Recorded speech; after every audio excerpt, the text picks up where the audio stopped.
Okay, welcome everyone to our last Home to Living History Showcase for the year of 2023. And I'd just like to acknowledge that we are here a meeting on the lands of the Awabakal people, and I pay my respects to their elders, both past, present and emerging, despite what happened in the referendum.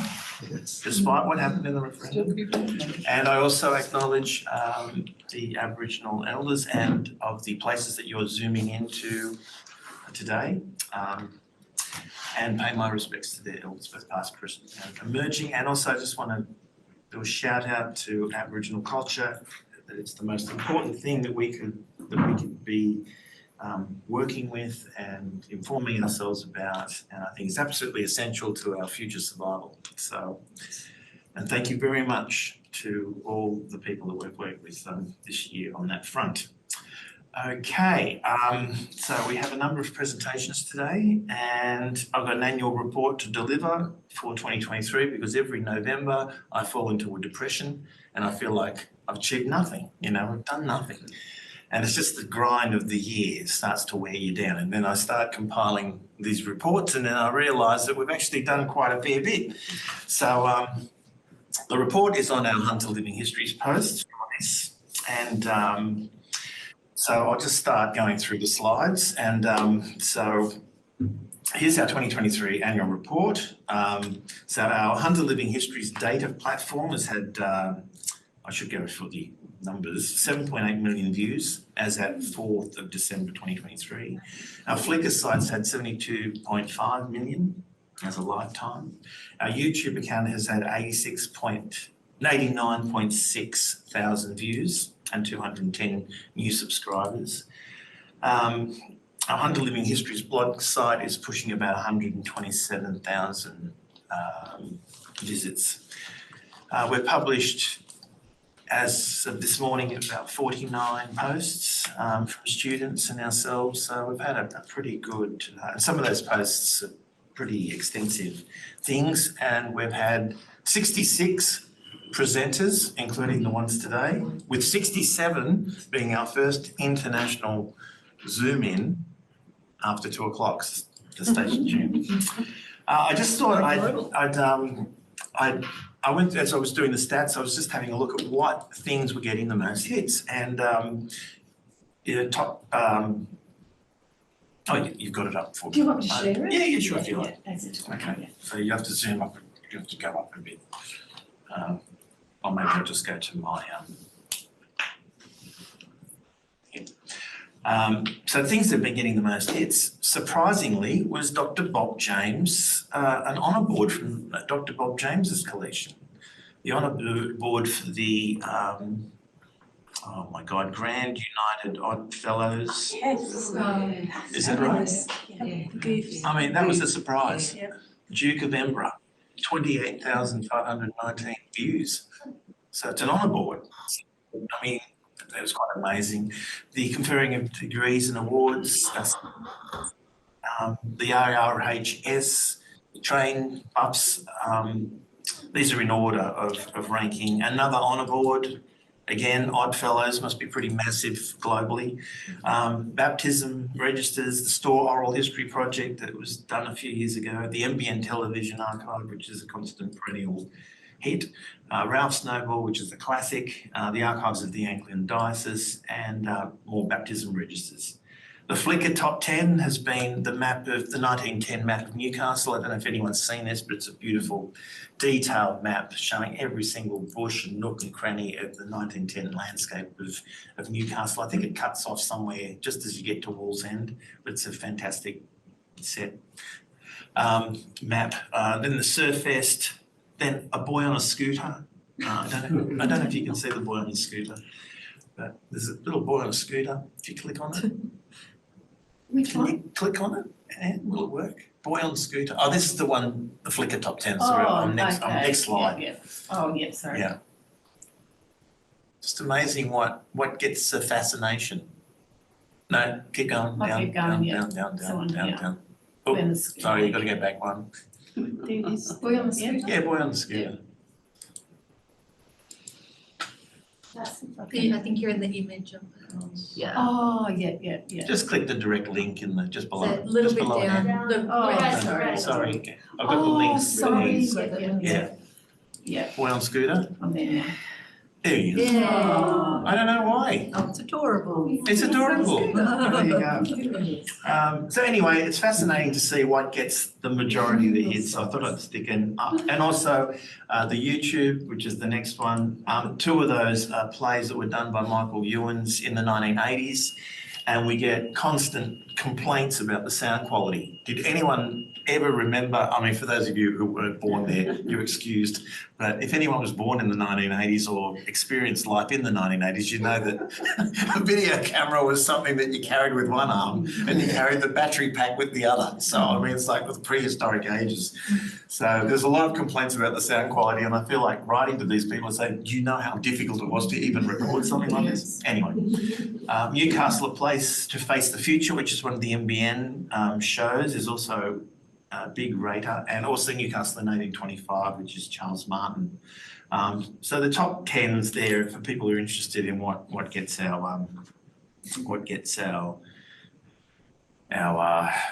what people love to access. So we celebrated 20 years at the beginning of this year. We had Professor Nancy Cushing and Professor Eric Eklund and Dr. Peter Hobens and Doug Lithgow and Professor John Fryer, all talking about the early days of the Coal River Working Party. And basically it was a miracle that we've survived 20 years, I think, but basic message was just keep doing what you're doing.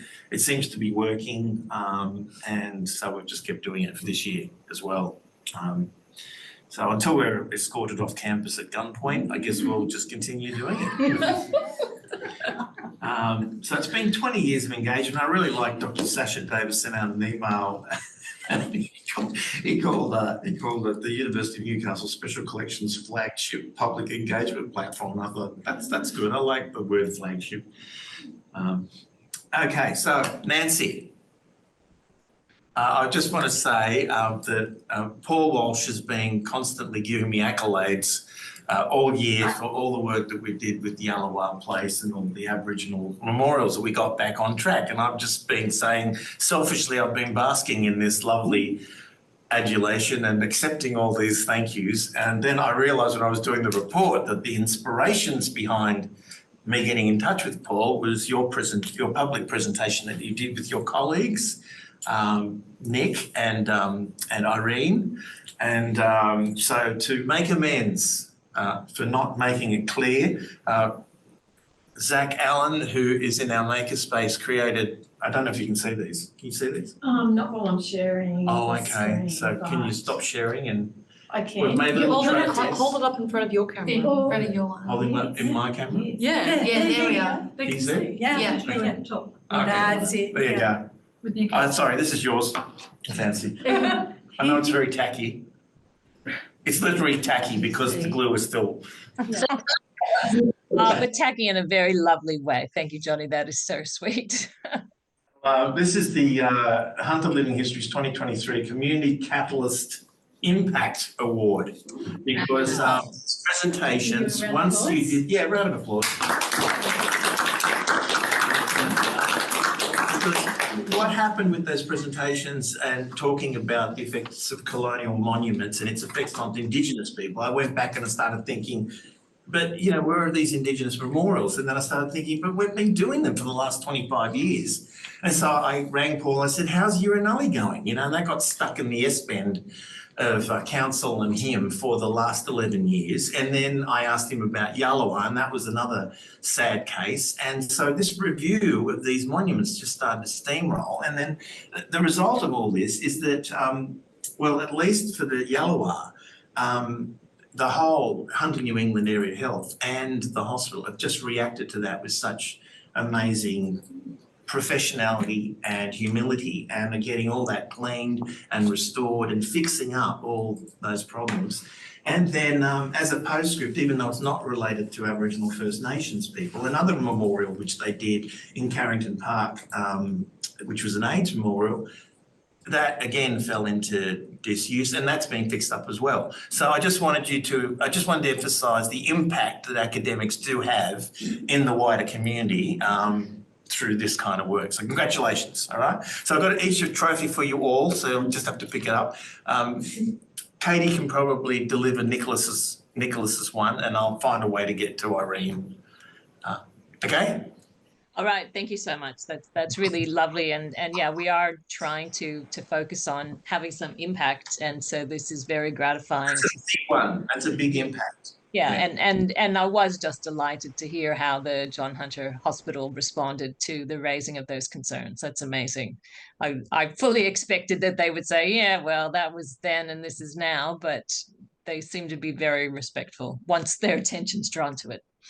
Well, and the other thing is it's influencing next generation projects. So the Institute for Regional Futures is also involved in the planning for student accommodation in town, and they're using the Yellowware place as a case study of what can go wrong if things don't get put in place properly. So it's just continuing to have sort of interesting ramifications. So keep doing what you're doing, and you know, but look, if someone gives me an accolade, I just accept it. You know, I take it. Thank you so much. And it will mean I haven't told them, and so it gets to the point where they create the art, and I say, I'm going to take credit for this. You know, you've got to lift your game. Yeah. It'll mean a lot to Nick in particular because he's just on the cusp of submitting his PhD thesis. So he needs all the positive vibes he can get. So that'll be lovely. Nicholas Hall for now. But he will be Dr. Nicholas Hall if he continues to. That's right. We'll write that in later. All right. Thank you. Oh, you can continue. All right.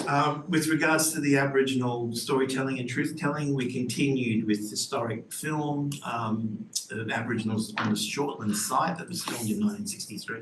Again, thanks to Mark Rigby and the digitisers of the NBN footage. It was a wonderful 1-minute piece of footage, and I was speaking to Phil this morning about not just, you speak with a language of words, but there's also a visual language that we shouldn't forget about, and that's a classic example of telling a story in visual, because it's all silent. And it was a visit of authorities to the people living on the campus in corrugated iron huts in 1963 to evict them. And when we did screenshots of every single frame, of every single scene, there was about 49 individual shots, right, that told a story. You knew about these people. You know, their feet were photographed, the clothes on the lines, what they looked like, the houses they were living in, the children, the whole story was beautifully told. So even if you didn't have the words, you could still understand what was going on with these people and feel for them, and, you know, the despair of being kicked off the site. We also were involved in the Wallatuka Institute. We created a timeline for them of resources because they're celebrating 40 years. NAIDOC Week for our elders, we did a showcase here. Dr. Ray Kelly, Professor Kate Senior on the Stan Masterton collection. Reese North, Newcastle poet, we've hosted the launch on our site, and we've done little posts of things that we've discovered along the way, like his Curry Curry, the original Garden of Eden, which came out of that Baker Notes article, Greg, that you seem to be the only person on earth that has a complete set of. Which is the Commonwealth's Bank used to have this publication for its branches, and it would release all these interesting stories. And that had a lot of information about early Aboriginal place names. So wherever we find things that can help, we try and make them more obvious. Carrington Public School visited us, all 130 students came to see the university, but also came to see their archives dating back to 1873, and rescued from a skip bin, may I say, by an 80-year-old and her friend, Susie Parks. And so they were there to see, and the real attraction of them was the punishment books, which were quite scary, especially because when we had a study of them, we told the kids that we asked them what was the age of the youngest student, and they all kept going from about 10 downwards. And they were horrified when the youngest student was 3 and it was a little girl. And then, but one of them came back out and said, I want to know her name. So when we cross-checked again, we found that she was 2, not 3. So they were caning people as young as 2, and they just couldn't understand why. But anyway, education's come a long way. They were worse than the nuns, were they? Yeah. Or as bad as? Yeah. As bad as the nuns and brothers. Oh, the nuns. Yeah. Taught by nuns. Mother was in an orphanage too. We've had gigantic archival overviews published. Hunter Valley Research Foundation archives, it's about 28,000 words in that listing alone. We did another one on the Ralph Snowball archive, largely inspired by a couple that came in to visit us, whose surname was Love, and they wanted to see an actual real glass negative. And I was very nervous because I said, why don't you just access the ones online, because they're positives, you can actually see what's in them, and you know they're easier to access, you know. But no, they wanted to see a physical thing. So then it started me thinking about the other things that we've got there that people don't usually know about. So we did an overview of the entire Snowball archive, containing of what survives of his diary books and his plate glass listings, which he took out on the field with him, the glass negatives, which are the products, the actual photographs, then the prints that he did, which are what people were sent out as cabinet, and then the exhibition material that's come in. So that's the whole suite of the material. We also tried to get a handle on what's happened to the archive, where's it gone. Majority of it went to Newcastle Public Library. A swathe of it came to us here at the university. Some is in private hands with collector Keith Parsons, and there's others, you know, floating around out there. So, but we got some interesting stories come back from people that lived in the same street. So we're building on that information. The Rosary Convent Waratah Archives, School of the Deaf, Oral History Archives that was compiled by Anne, and also an overview of the Pender Archives. So there's quite a, you know, these are a massive sort of archives that we just wanted people to understand what's in there. One of them being the conferring of degrees, for instance. And at this again, we have to, and these projects, they can go on for years. So for instance, the conferring of degrees, that's a site that brings together everything that we've got with regards to graduates from 1953 to 2009 and beyond. And you know, the 17,000 photographs that were digitised by our first volunteer, which was Peter Longworth, Marcus Mariani and the Community Library Rovers that digitised all the conferring of degrees booklets, and then our great volunteers upstairs in the GlamX lab are Michael Sheriff and Angus Glasper, who digitised the actual graduation videos and uploaded them to the YouTube channel. So I just combined and compiled everything onto one gigantic big long blog, and we've since had other things come in. So the 2009's got a plus next to it. Another major archive that we began work on this year was the Hannon Photographic Archive. So that's another massive work. We had organised a Hannon family reunion, and that's them there. So they're the founders, son of the founder at the front.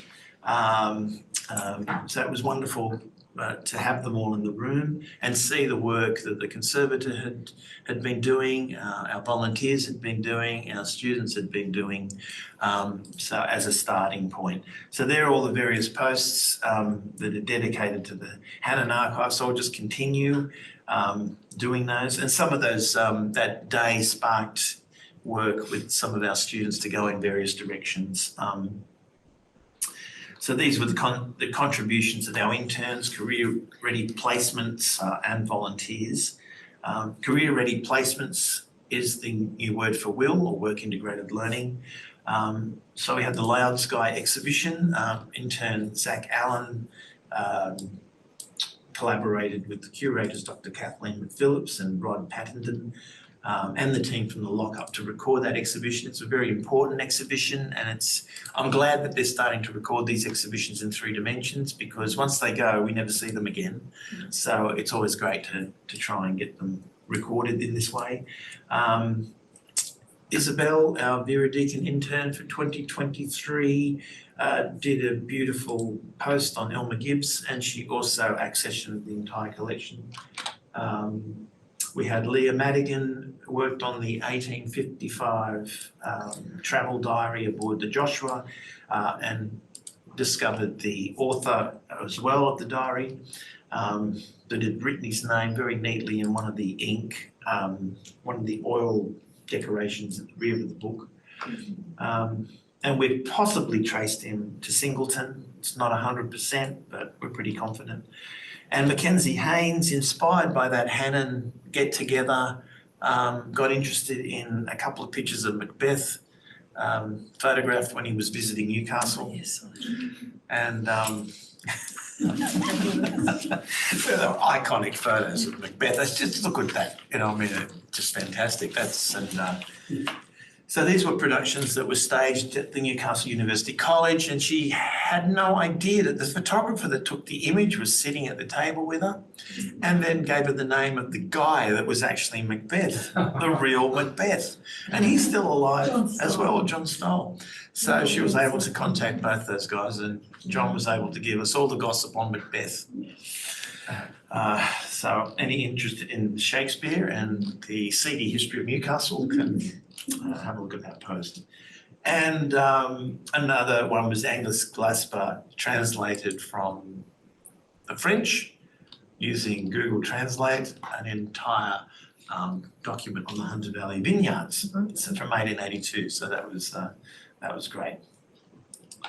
So all our volunteers are there listed. Another facet of our work has been amplifying the work of scholars. So that gets back to Professor Nancy Cushing and Nicholas Orr and Irene Lopez. We got them to come in and talk to us about their presentation on the speaking back to monuments, or talking back to monuments, and the effect on Indigenous peoples that our European history has had, and what we can do in future to either celebrate other ways of recording, celebrating our history together, or doing something about those monuments that redresses the pain and anguish that Aboriginal people feel when they're in these public spaces. Associate Professor Matthew Bailey provided us with some work on the shopping centres, history of shopping centres. Paula Jane Byrne on Ros Selwyn. My colleagues are Professor Howard Bridgman and Don Wilkinson and Linda Nashcroft and Ken Thornton collaborated on a paper on the Wollong Weather Diaries, which was published, the link's there. We celebrated International Women's Day by promoting Margaret Senior with an exhibition. So we've had a number of beautiful exhibitions. At the heart of those has been Katie Sentis, working with our various interns and work integrated learning students to make them happen, and also Dr. Morgan Burgess. So that's been a good steady stream of exhibitions that have been coming through. Mr. Ryan Stewart spoke on Queen Margaret of the Awabakal, and then we've had May Day 2023, we spoke on the visionary work of Newcastle Trades Hall. Again, it's not a history that's well known, but Rod Noble was able to speak on that, and Professor Kate Senior was able to speak on the Stan Masterson collection and its impacts on the Nagore community in Arnhem Land. So we have incredible sort of ramifications from Newcastle's labour movement. Has really had some amazing repercussions throughout the history of Australia, as well as in Newcastle here. We've had a section on creative writing and women's histories. We had a number of authors here, and some that we didn't know to invite, but we'll probably respond with some more next year. We had the Dorothy Hewitt Centenary celebration, and lately this week we've had a couple of blog posts on the thesis digitisation project that's been going on in the GlamX lab, and also just this morning the Masters of Architecture graduate exhibition that's been captured in 3D that was created by Hondi Feng, who's also working on the thesis digitisation project. So it's been a busy year. And public advocacy and engaging with people and places. We went for a visit out to Hollywood and did a report, and all of a sudden got all these angry texts from people that actually lived there that weren't invited and wondering why we were invited and they weren't. So we connected that community to the archaeologists that should have invited them, thought they had invited them but didn't invite them. So here we are doing public good, trying to bring communities together. And we did a post on that because we were asking questions of who built this and who built that, and there are people out there that knew. So in England, they can dig up a fortified settlement from 3 AD and no one will know. But here in Newcastle, we can dig up Hollywood from 1960 AD and people are still with us. So we can go ask, you know. So time travel here is much more short term. It's just a matter of talking to people. So it's one of those arts that we need to rekindle. Public advocacy with the Miss Porter's House collection and celebrating with them. Probably the only National Trust property, is that right, to be listed on the Memory of the World anywhere here. So we helped out with that with some advice, and so we're very proud that that happened. Professor Joanna Callaghan had a screening of her movie called Record. Again, she worked with us back in 2017 on that, but it was screened again this year at the Lockup. So we've had a few associations with the Lockup exhibitions, as well as the exhibitions that we've had here.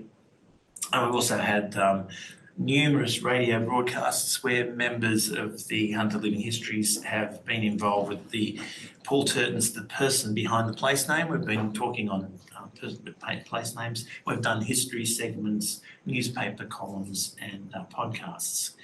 And then we've got the national and international presentations and collaborations, the Immortal Archive, which we presented to the archivists. Look, basically just doing a shout out to Aboriginal people as being the original archivists of this place that looked after the living archive, and that, you know, 260 years ago or so, when we all showed up and took their archive off them and said, we're going to manage it, well, we've been doing a pretty crap job, okay? So it's time that we sort of put the original archivists back in charge with the living archive and get our rivers and our natural world working well again, and ourselves to that.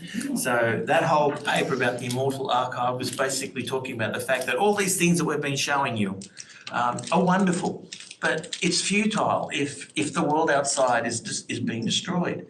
There's no point having wonderful pictures of Newcastle if Newcastle's going to be underwater like Lismore was. You know, it's good that we're doing a backup, but we're going to do all that we can to protect life on Earth, or else the archive is of no use. The Aboriginal people had an archive as well that they passed on from generation to generation through their dances and their cave art and their engraving sites, which inform people on how to look after the place. And that's what our archives should be doing too.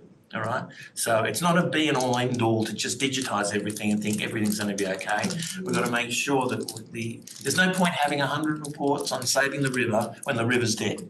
All right. So throw the reports away and just look after the river. So discomfort, the Amaga National Conference that Dr. Anne Hardy spoke on about the uncomfortability that people feel in archives. So they should. Living histories digitisation and community engagement in the GLAM sector for the Royal Australian Historical Society Conference. We've had two successful grants, one through Professor Kate Senior on the Nagore to Newcastle. That's a big ARC grant that's going to be working out of the Stan Masterton Archive next year. And the other biggie is the Waitako Strategic Research Fund. So we applied for some Waitako funding here. This is a university in New Zealand. And we've managed to create some good bonds with Maori researchers over there. They knocked us back here. The Maori researchers thought it was a good idea, so they put the application in over there. We got in. So, you know, so we've got that happening next year as well. So it's really good to be dealing with the effects of colonial narratives on Indigenous students here and Maori students over there. So big losses this year. Now, If anyone's got any other losses, I can add, but Charles Martin was our big one. Dr. Ted Flowers, who was the first sort of university librarian. Greg Heathcote, our colleague in cultural collections, he passed away this year. And Stephanie Dee from the Stroud Historical Society as well. Then there was little Richard. He resurfaced again this year for the 66th anniversary of his ring throwing. I did a timeline. Upset Roland, but it's all right. Upset Roland. He threw his rings on the 11th of October, 1957. That's when they went to the harbour. Anyway, review the timeline, see what you reckon. It took a month, but Paul McCartney actually acknowledged it eventually. He was in Brazil at the time, but if he was flying over Newcastle, he would have realised his icon, that's where his icon threw his rings all those years ago. And that's it. But for our hot topic discussion, think about what you want for 2024 and beyond. We've had 66 guests plus one. Who would you like to hear from next year? Experts in the field, inspiring people, let us know. What are your digitisation priorities? Are you happy for us to continue with the Hannon Archive? What would you like to see online? Think about your own town and regional communities. What do you need history-wise? Public advocacy in terms of, do you need UON professional expertise?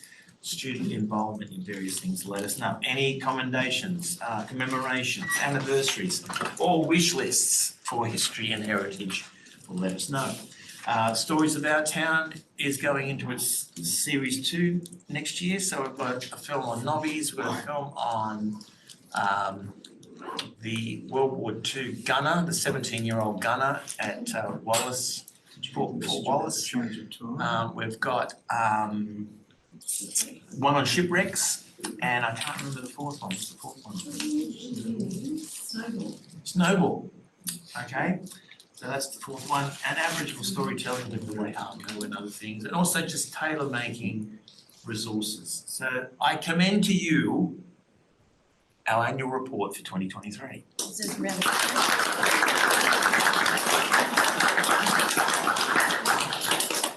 Okay. All right, just to say we weren't going to sleep at the wheel, we decided to invite all the troublemakers to the table to do their presentations today.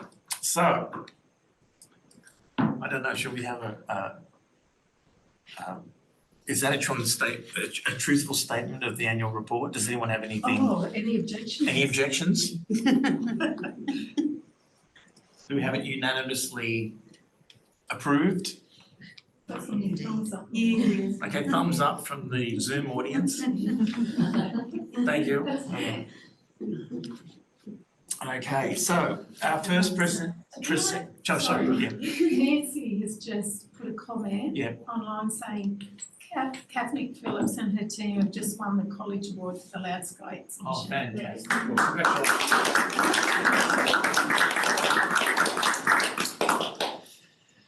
Well, it's a very important exhibition, so it's good that it lives on. Where is that held? How was that held at? It was at the lockup Yeah. back in July, but it's online. Yeah. So I'll send you the link. Yeah, me too, I haven't seen it. All right, so over to our first presentation on Protect Our Local Incorporated. So we have from Maitland, Lee Galloway and Susan Davey. Over to you. Thank you very much. Hello, everybody. And I really want to thank the Living History Project for inviting me along, and for Susan Davey from Cessnock Library for connecting us to you today and giving me the chance to talk about it. And I'm going to be talking about this project as a living history project in Maitland. And I'll explain why we've had to understand the delivery of our message and our campaign as coming from people's attachment to Walker Reserve. Walker Reserve is Crown land, and this is basically our Mabo. And I'll talk more also about the chronological history, of course, which starts with 45 to 60,000 years of Indigenous settlement and custodianship of the original Walker Lagoon. And then I'll tell you a bit more about the colonial history but we've come to understand and need to promote the problems with this development of Walker from a standpoint of people's community attachment to Walker as ongoing living history of our attachment to this land and this place. So our views about this are very much aligned with your views, and your public advocacy in inviting ratbags like me along. I was a ratbag lawyer when I was in practice and worked with government as well in Canberra, and in retirement since June I've thrown myself into this campaign too, and it's been wonderful for me in connecting me back to this place that I love very much, near this beautiful Hunter River. And all of the things about the Walker place are connected to the river and connected to the town and its history, and the connection goes on.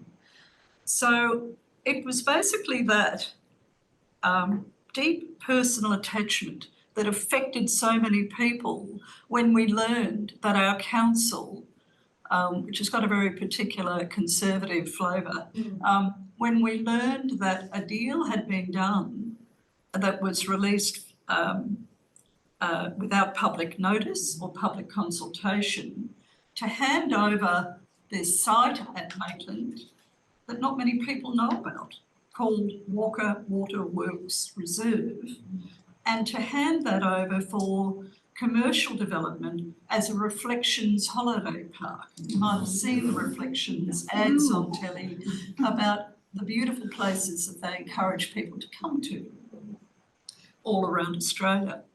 What people don't realise that only with the great hours and hours of piecing together newspaper reports here, thank God for newspapers, newspaper reports here, and joining the dots, did we begin to understand that there's actually a policy in place that's much bigger than our little site.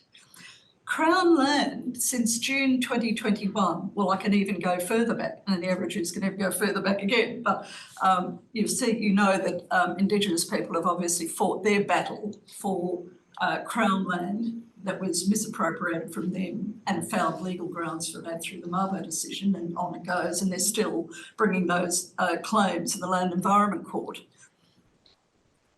Crown land is now, the Crown rather, the state, Crown Lands Department, which is state government, has been moving towards the delivering up of Crown land for commercial profit. From about 2016, when the Crown Land Management Act was enacted, it's all very dry, but it's getting somewhere, I promise you. It has been enacting a policy of releasing itself from its custodial responsibility for Crown land reserves. Where they have been huge Crown land reserves with a huge environmental impact, in various cases, community lobby groups have even had to take battles to the Land Environment Court, but had stopped them. There was a famous case in Killalea, with beautiful nature reserve taking in beaches, was stopped by the surfers and the who formed paddleboard sort of protests out on the water, and the whole community got together and had to battle through, you know, Crown land fighting them all the way and putting all their money and resources into it, and ultimately it was settled on the basis that the minister intervened and declared the whole area taken over to be managed by National Parks and Wildlife. So Killalea was saved. We don't have that sort of solution. Okay, and I'll tell you a little bit more about it now. So it was finally publicly announced in 2022 that Reflections Holiday Park would be moving in. It wasn't actually put that way. It was pitched as a solution to the decaying, deteriorating liability that this town had in this useless terra nullius site that offered nothing, did nothing, and was only of interest to a few people who went out there to walk. And so little by little we found out about it. We're confused. We didn't have any information. This is always the way with a campaign group. You don't know where you're going. You're in the dark like the Blues Brothers, and it's midnight. We've got glasses on to get it, you know, and we don't know what we're doing, but we speak up anyway. And we take the chance that we're wrong, but we know we're not wrong, you know. And we know we're not wrong because of instinct. Something's amiss here. And then gradually we found out what the problems were through government access report. We had to get that information through public disclosure records and through the government information release, public disclosure, discovery, basically, because council wasn't telling us anything and it was all very vague. And we sensed that in the vagueness, that's where the problem lay. We've unearthed a lot of information. So who are we? Well, we're really just the two people, me and another one, who quickly became exhausted. And I went back into work and took my eye off it and then came back into it in June. Who spoke up at that first council meeting when it was publicly announced and said, look, there's so much tree felling around here. I don't know how much, but I just said there was. And this is all we've got left. And when it's gone, it's gone. And, we just don't want this caravan park development. We don't know what it's about. And that's the problem. We can't give any informed consent as the public or dissent until you give us more information. So we're calling them out on transparency originally. And sure enough, we were right when we did the Giga request. There was a whole lot they hadn't told us about it. So gradually we learned that it involved a proposal for 40, now even 50 RV sites. What they don't mention is all the infrastructure that goes with that, and all the other problems of noise and other things. But what we also found as we went along, and who are we? We then established a community forum on social media. It's called the Save Walker Community Forum.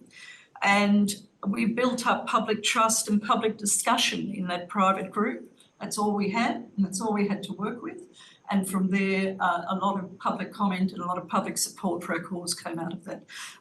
We also established a change.org. It's a social media world, right? So that's all we had to work with. We didn't have the funds to do anything else. These things are free. Okay? That's how community groups can get moving these days. So we've now got 3,900 signatures to a petition. When you look at petition law and state government level, it's not enough to get tabled. So we've got to keep going. That's okay. At least there's that. We've got a lot of public comments in support of that. We're using that information. And we also have about 1,100 people who are following this private discussion forum. We're setting up a website as well. So we're moving forward. As an organisation, we've basically done it with 3 people since July. And we recently realised we couldn't keep carrying this on our own and we needed to diversify the contributions that we need from people. We've now got 18 members. We've just pulled them together about a month ago, including Susan, and we are now working out a campaign strategy. Again, in the dark, we don't know when the development application will be released, and we've got to keep on anticipating their next move even before they know it. We call them out on compliance issues, and we've delved into the fact that they have no plan of management, no conservation management plan and all of those things. But I want to tell you a little bit about why Walker is not only significant as a thing out there, but how we've had to understand its significance in the context of our living history in Maitland. And why it's so important. It's not just important as the heritage, which has a whole world of heritage protections, but I'm going to circulate an article for you that tells us and that's going to be a dead end anyway. So as heritage, what's the heritage thing? It's got on the side a beautiful Italian 1800s structure building, like a lot of public works buildings from that time. They're beautiful buildings, and there was this strange artistic contribution towards public works buildings. And you see this a lot in the UK, where a pump house will be the most magnificent, beautiful brickwork, and the same with Walker Waterworks. And what it was, in fact, plays a role in your living history. This university, arguably this town, Newcastle, wouldn't be here but for the Walker Waterworks building and engineering operations that pumped water from the Hunter River all the way down through pipelines, which were new things and were engineering marvels of the time, all the way down to Newcastle. Why did Newcastle need it? Newcastle was in a drought after drought after drought. What water did Newcastle have? Well, it had salt water, but that wasn't fresh drinking water that they needed. And Newcastle's story too was one of incredible urban expansion. And Newcastle, drought after drought, was drying out. It did not have enough fresh water. It would get water from wells and rainwater runoff from roofs, from guttering, and saving it in water tanks, you know, the old corrugated iron water tanks. Newcastle was running out of water, and then an urgent demand was made to through state parliament to find some engineering solution, and a site was found eventually, and an engineer was found from Scotland, always they're from Scotland, aren't they? And the Walker Waterworks pump house was established. It's also, from the point of view of the science of water management, incredibly innovative and holds lessons for water management today. It was the first use of soil filtration without chemical treatment to produce clean water. And that the cleanliness of that water that helped Newcastle to survive in the 1880s was produced through that very simple soil filtration process, which then filtered out the sediment, filtered out the any contaminants, and then pumped clean, drinking, potable water to Newcastle. It went on, and then by 1929, again, urban pressures here, urban pressures in Newcastle had led to the need for even more water to be provided to Newcastle. We're going to continue to see those demands in Newcastle and all across the country, particularly if we have drought coming. Can't see it yet, we've still got rain. But so in 1929, there was a need for a dam. We had Chichester Dam. I'm not sure if you use other dams. The problem we found when looking at the heritage was it's now just a building that has been long neglected. And that's not enough either under the range of heritage protections, which are dead end, to save Walker. And so because of the state and the community taking its eye off the ball, or the favour of the currency of heritage protection falling out of favour, and perhaps for good reason too, we all are now focused on living history, our ongoing living history and our attachment. The building itself is not something to be preserved under glass, but to be lived in. But people have an attachment to it and it's beautiful. But I'll circulate the heritage audits that have been made, culminating in the New South Wales State Heritage Register listing. And while there are some legal problems about this development on that score, it may not be enough. There are political and also legal reasons in the way that the Crown is putting up this commercial development of a Crown land site, and that commercial entity is a Crown entity too.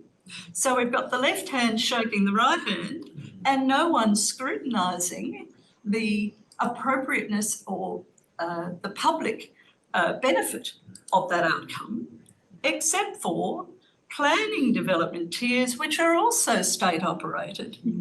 So it's almost like the Venetian Council of 10, where, you know, you know what I mean, from a Italian background, that the judge sitting on here is also the proponent.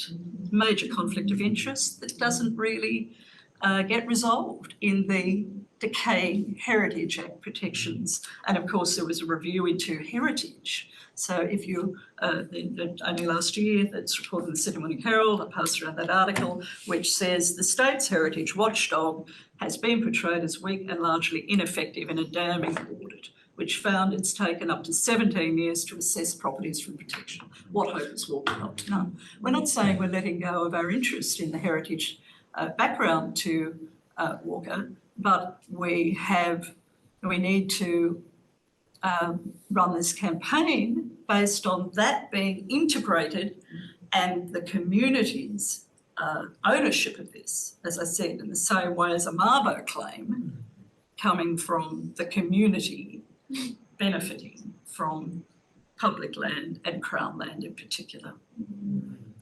Another challenge that we've had is that we don't have anyone in our corner.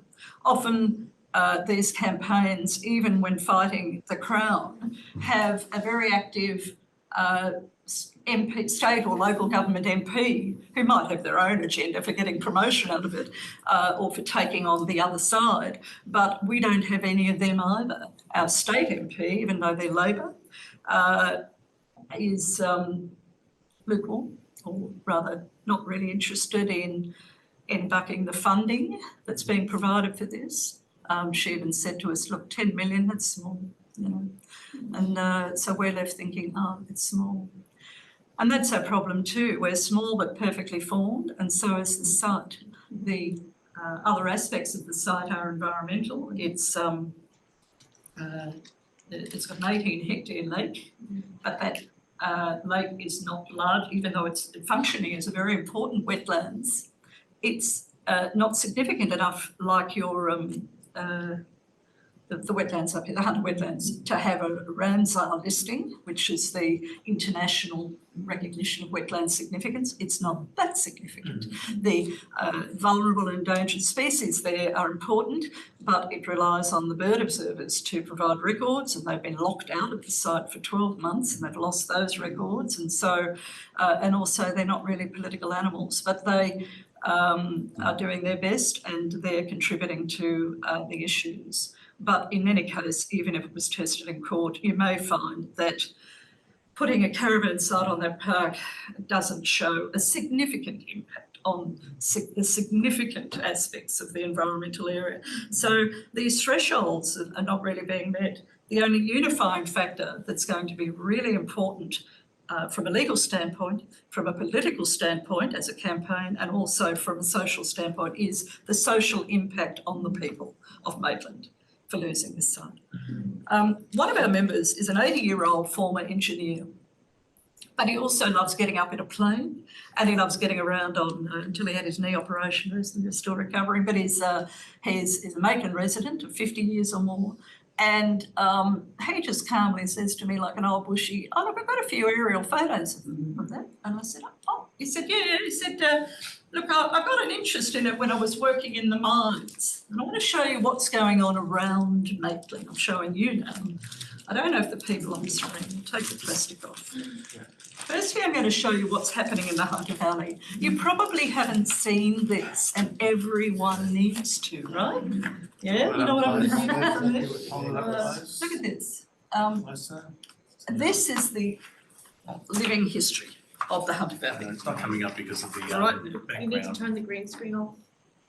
I don't need to take it back. So when I was working in the mines, I got up with my plane because it just was so ravaging of the land, and I took these aerial photos, and I'll show the people here at the table, and I'll perhaps work out a way to show people. on your way to I'll pass these around if you like, or put them in the middle, you can take them.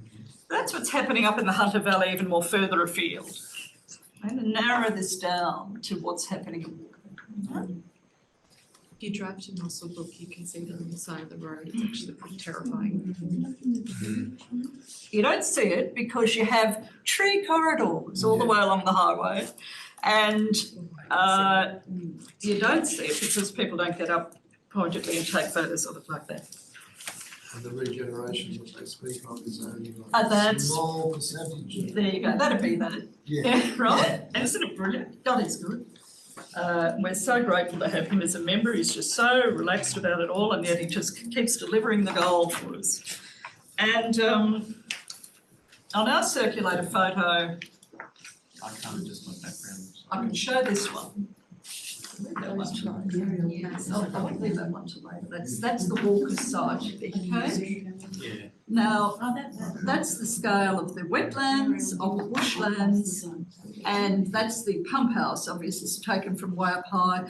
And these are the function buildings, whatever you call them. I'm not an engineer, hands up, but these are the filtration beds and the aspects of the filtration purpose, and also the electricity supply depot further on. Again, living history.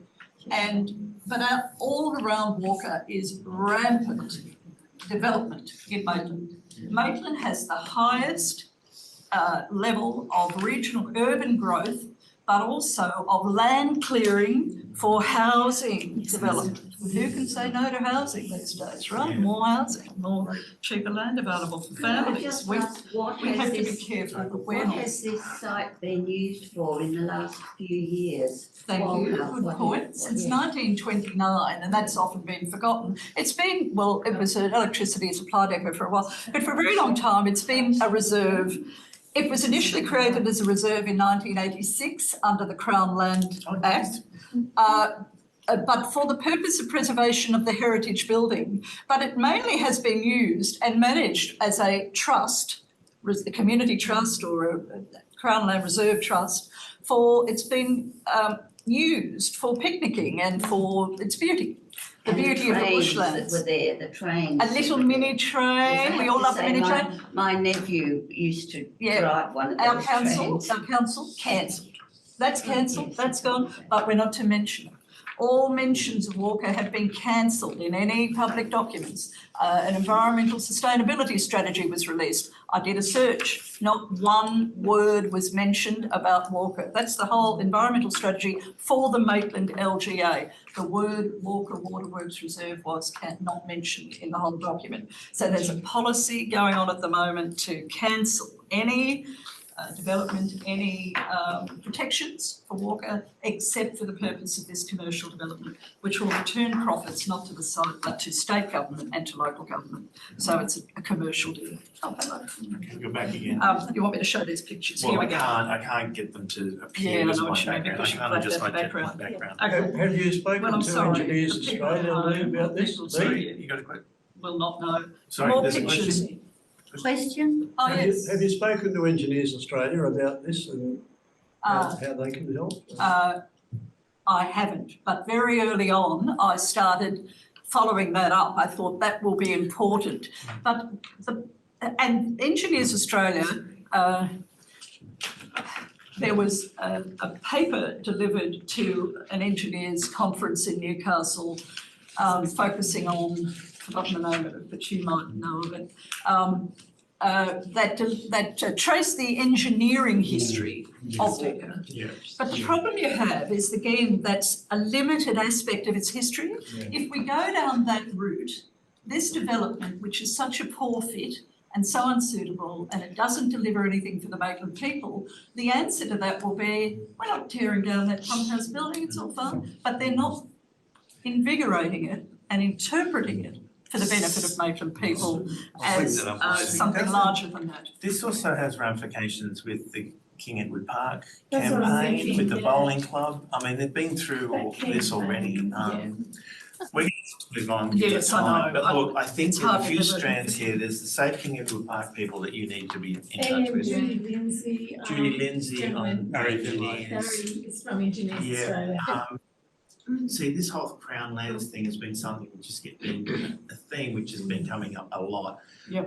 Because Crown Lands is not for our generation to give away or to sell. It's supposed to be there. I mean, the way it was explained with the bowling club was, if we like bowling, Greg and I, we could go and apply to Crown Lands to build a bowling club, and we could invite our mates to go bowling every weekend. When we were finished with bowling, we'd knock down the bowling club and resume for Crown Land again. So Crown Land was there for any Public things, use. public use that people came up with in future. But yes, as you said, during the 2010s, we've had this thing like it's been turned into an asset that has to be How they talk about it. sold, or I mean, it's come in with other forces, but we've had some community groups already that have battled this, so it might be something that you might want to connect us with. Yeah. And Local government, they just convert every little bit of green space, they suddenly started calling it operational Yeah. land. Yes. And I want to move into our next presenter because it's related, this sort of quest for housing. And it's something which I'd like to sort of explore, because I mean, suburbs now are becoming sort of intense under pressure for these high-rise things because we've got to put people in houses. But look, the knee-jerk to poor planning shouldn't be more knee-jerk Yeah. reactions that come up with bad solution. So I just want to bring up our next presentation, which again related to this, which is the Save Our Mile Road Bushland with Steve Warner. Are you out there, Steve? Yeah, sure. Hey, can you hear me all right? Sorry, we've been wandering around, but That's all right. over to you. No troubles. So Yeah. let us know your woes, because ultimately I'd like to get the architects involved in all this, because they're very good planners and builders, and can sometimes come up with interesting solutions to things. Yeah, look, thanks to the group for inviting us to present as well. I'll stick to 5 or 10 minutes so we don't sort of go over time. There's plenty of opportunities to catch up another day and talk about Save Mile Road Bushland. The Walker Waterworks, it's in that same economic rationalism sort of scenario where, if you can convert land to operational, like you were mentioning, then it's can be used. And where we are at Save Mile Road Bushland is in regards to the land between Mile Road, Cardiff, Garden Suburbs and Hillsborough. And what the hell am I talking about? Landcom's doing a development for 66 lots and 3 super lots. The problem we have with that is they want to clear 12 hectares of bushland that's got threatened species in it, and they want to impact another 26.6 hectares in a negative way. Now, in regards to going back to Walker Waterworks, my argument and our group's argument is being that there is plenty of cleared land across the Hunter that's available now, and the opportunity to repurpose industrial land, commercial land for housing. We've seen that with Pasminco, where we've still got Moneybung Hill being preserved and the former industrial lands being repurposed to allow for housing to go ahead. There's multiple opportunities and examples in Cardiff where we've got small sites that have had 60 housing units put on it, or 80 or 94. And this sort of infill is totally appropriate with density, totally appropriate where assets and infrastructure are already located. And our concern is that, actually, if you rotate that picture there, Anne, that would be great, a bit there. This shows the connectivity and why we're fighting this site. Politicians locally are wedged on housing. We know we're in a housing crisis. We know we need more housing. We're all for that. What we're not for is 1,000-metre lot sizes in this new proposal, because it's inefficient. Landcom's doing a dumb development, and we're trying to get a better outcome for the community. To the left of this, or to the west, the transect lines show the pathways for the wildlife corridors to Moneybung. To the north, it shows the connections into Blackbutt and into Jasmine, that bush being depleted by the highway, obviously. To the east, it shows connections into Glenrock, and to the south, it shows connections into Charlestown through to Belmont. So this parcel of land, which is planned to be destroyed, will impact the threatened species like the powerful owl, who roost in there. It will affect squirrel gliders, feather gliders, little bent-winged bat, and other species. There is a federally protected plant species in there, and Landcom's applying to destroy a third of that. So of about 1,800 clumps of that, they're going to destroy about 600. It's listed on the EPBCA, the Environmental Protection Biodiversity Conservation Act 1979.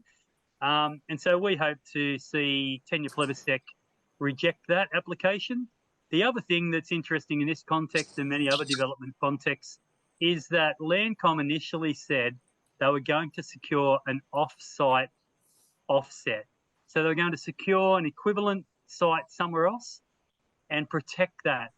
They then determined about 3 or 4 years later, no, what we'll do is we'll just use an on-site offset. So because there's 70 sinkholes through mining in that area, they've said we'll protect 2/3 of it. I describe that to the planning panel as, we've got 3 children currently who we love and care for and want to keep, and you're determining that we should allow Landcom to choose one of our children to be taken away. So they're going to clear 12 hectares and tell us that they're going to protect 26.8 other hectares. It's unlikely they'll do that. Crown Land's been offloading and is motivated to offload land so they don't have to manage it. 50% of the profits from this development go to Landcom, 50% of the profits go to Crown Lands. So they're financially motivated to offload these types of sites. Moving down that page, if you could. And we might go to I'll go to the top, please. Sorry, we'll go to the top. And if you could just rotate that one for me. Now, on the left-hand side, that picture, we had a photo competition. This is all tactic, which is a nice one. We offered 5 rewards. We didn't do prizes because it's not a competition, because that'd have to be registered as a competition and have blah, blah, blah. So we gave 5 rewards for people who wanted to submit some photos. And we got about 76 photos out of that competition that we could use and get the rights to use for promotion. And there's some great little photos which are on our Facebook page if you want to have a look at them. But our catch cry is they wouldn't bulldoze Glenrock, so why should they bulldoze Mile Road? We want to see development, we want to see housing, but what we don't want is to see valuable bushland of high value destroyed. Where's the heritage side of it? Well, there's some opportunities here for anyone who's interested. You could look at the mining heritage in that area. There was 4 mines that I know of in the Cardiff area that developed those sinkholes or developed those ventilation shafts and other aspects. And there's been some work done on that in the past, I understand, but I haven't found anything that's very elaborate. These are people digging into the side of a hill. As you know, they came into Newcastle, they moved over one hill, they dug into that one. They moved over the next one, they dug into that one. Well, people were digging into this. And I understand up near Amber Tiles on Charlestown Road or that way in general, there was some sort of pulley system bringing carts up from down at Cardiff with collected coal on it. So there's a bit of a history there. There's certainly some metal refuge in the bushland. There's some very old pieces of cars there. So I think there's some railway heritage, potentially some mining heritage that could be further explored or studied if anyone's got any students for a project. The other side of it is that there's the cultural heritage from the Aboriginal point of view. Kirinari is over 50 years old. It's an Aboriginal hostel. There's 2 of them, one in Sydney, one in Newcastle. And after 50 years of bringing people from the country, Aboriginal people, to live in the city and study, who study at Cardiff High and Hunter Sports High, they've been able to study and progress through life in a bush setting. This development is going to go adjacent to that. And the conclusion from the consultant's report is it'll have no impact. I can guarantee you, if you come from Moree, Boggabri, Wilcannia, wherever, and you come to live in a nice bushland setting, where currently they're doing some tree scarring and some tree art in the remnant bushland there, which is great, testing out their skills, their culture, trying their totems. That's fantastic stuff. But Landcom is not interested in that. The way Aboriginal heritage is recorded these days is you find it, you record it, you apply for a permit to destroy it. And that's pretty much what will happen in this location. We've had a Wabakal representative go in there and find a significant site already. Garden Suburbs is known for grooving sites in the creek lines, and we just think the cultural aspect of this just hasn't been explored enough for the impact on Aboriginal people who've come there before or been there before. So we're encouraging anyone who's interested in that aspect to also look at it. The first sign I put up in protest to this about 7 or 8 years ago, because the development application was put in 2013, and the development application relies on provisions, planning laws, from 1984. So we're calling these dinosaur DAs. And these dinosaur DAs are allowing developers to not, if you were wanting to buy a house tomorrow, and I said, I've got a nice house, brand new, I'll call it, but it's built in 1984, you probably wouldn't want to purchase it off me. You'd probably want it built to today's standards of 2023. What we're getting is there's no environmental impact statement being done for this site. We would like to see a cumulative impact statement done as well, because of the impact of Jesmond, where the new road's going through. And Jesmond in the Newcastle LGA, that application relied on that there was bushland in the Charlestown, Garden Suburbs, Hillsborough area, and the development here relied on that there's bushland in the New Lambton Heights, Black Butt area to rely on. So they're across different developments. We're looking site by site as a patchwork quilt instead of the cumulative impact of this bush destruction. So what are we doing? We've got a report, we've got a plan. It's got 22 recommendations. We're lobbying that as much as possible. We're interested in anyone who's also interested to assist us in that. If there's any aspect of that bushland, if you're interested in going for a walk through there, we've got a couple of maps on our Facebook page of walking tracks. It's an opportunity. There's orchids in there that are some are rare, some are underground that only flower every couple of years. So if you're into flowers or orchids, there's opportunity for that. But what we've recommended is things that are practical along the lines of, let's use the power easement in Hillsborough for push bike riding, for a BMX track, because people are going in there and doing the erosion now where we want to protect that bushland for the plants and species that are there. It was previously a spotted quoll territory. It's not anymore, really. There wouldn't have been a spotted quoll in there for 25 or 30 years, I'd say, at least. But there's bandicoots and there's other flora and fauna. So our general message is that if there's anything that from a historical context your group can assist with or is interested in, then let's have a chat, see what we can do. And we just want to spread the message about why it's important to look after the plants and species in there and maintain this bushland.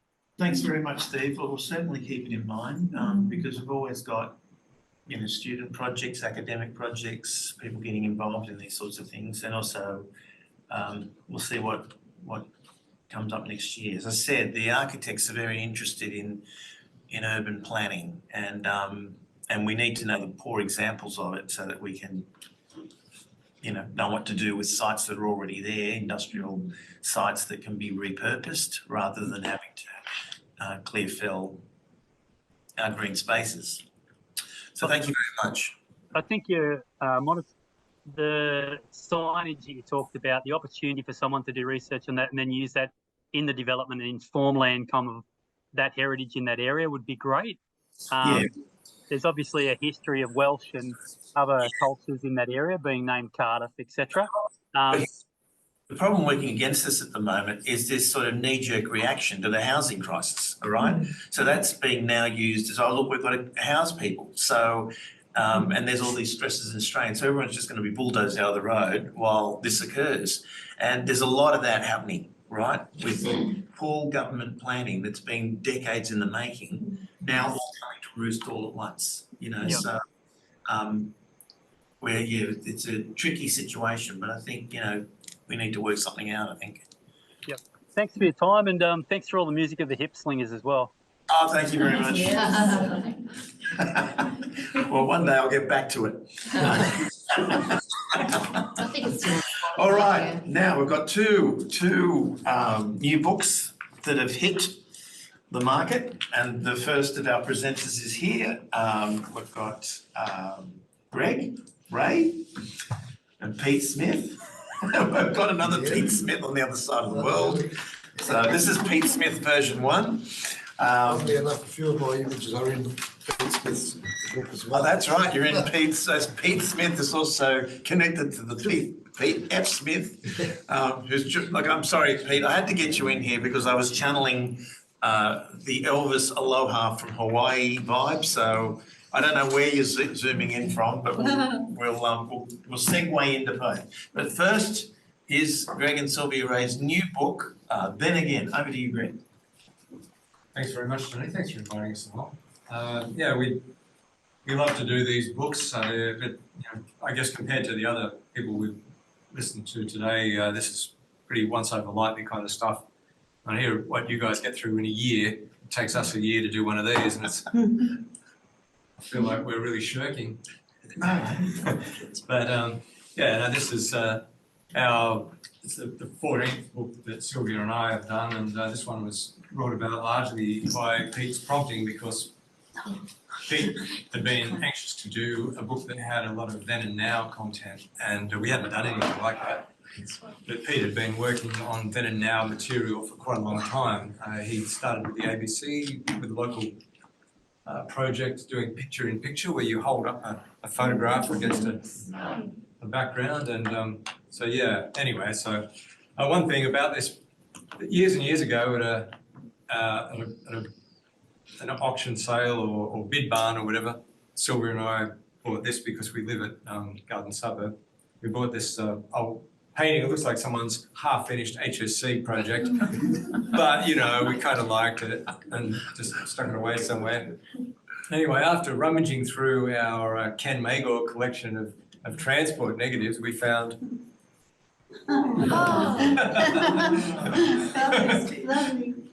so really, you know, we really just had to put it on the cover. Yeah, it was just hilarious when we found it. So, I mean, there's been a little bit of artistic license taken, but you know, and on Facebook, there's a chap who claims that's him there, and he says it's a tie-dyed t-shirt and thongs, and he reckons he's just come from the beach. So he swears it's him. I'm not going to argue with him. I mean, to me, it looks like it could be a Hawaiian shirt, but no, anyway, whatever.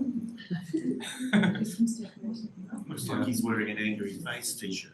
Possibly, yeah. Anyway, that was pretty great to find.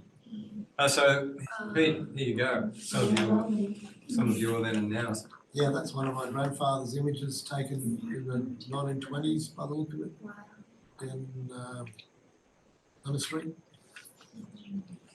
It was just Looking across to Bolton Street. yeah, across to Bolton Street. The landscape's changed a little bit with trees and things, but the building's still there. And the picture gives a little bit of a scope to what it's like now, rather than a side-by-side image. A little bit more artistic with holding the image rather than doing it in Photoshop. And yeah, it's just a fascination. It's gone on since then. The images keep coming up. Often find an image that's worth going back and revisiting the site. And sometimes you get there and it makes a great composition. Other times it doesn't work at all, and forget it, find another. So that was one of my favourites. Sometimes it's not possible to get the exact same location due to buildings and trees and things, but It's great when you can get the edges to match in. yeah, that's the hardest part. As soon as you take your eye off one edge, the other one will move, and it's very, Remember these? Yes. Big cathedral. Who can forget that? Oh, yeah. the trees that are coming back are growing quite quick too, so it's, Yeah, well, I saw a storm that knocked a branch off one of the new trees the other day, and I thought, oh no, here we go. ash building. What's the etiquette with fingers in these shots? How many fingers is okay? Well, How many fingers is not okay? Is the thumb Yeah, it's not- completely? yeah. We usually prefer 6 fingers. The thumb must be there. Yeah. I think to make a nice composition though, you have to have a nice balance of the then and now picture as well. They don't all work. Sometimes they do, some don't. And this is an interior, the Great Northern Hotel. Oh, wow. The judging of, Yes, that's on the first floor. there's the judging of a newspaper beauty contest. The inset photo by Ron Morrison. This is the Morpeth branch line. That was an interesting one because I've managed to get the afternoon shadows on the picket fence to Yeah, line looks up. like Oh, yeah. So I was there roughly the same time of day, Oh, so I never noticed that. gosh. He's an artist. Yeah. that's the mill, Burlington Mills at Rutherford. We used to be the munitions factory. That's the boiler house, which is So recently the knocked outer down. case is no longer there. That's the inside. That's the boilers. Yeah, Yeah. the black and white image is the shed that they were in. But now the whole site's been demolished, sold off, and there's industrial units built in there now. But they were the last examples of the water tube boilers of their kind in the Hunter Valley.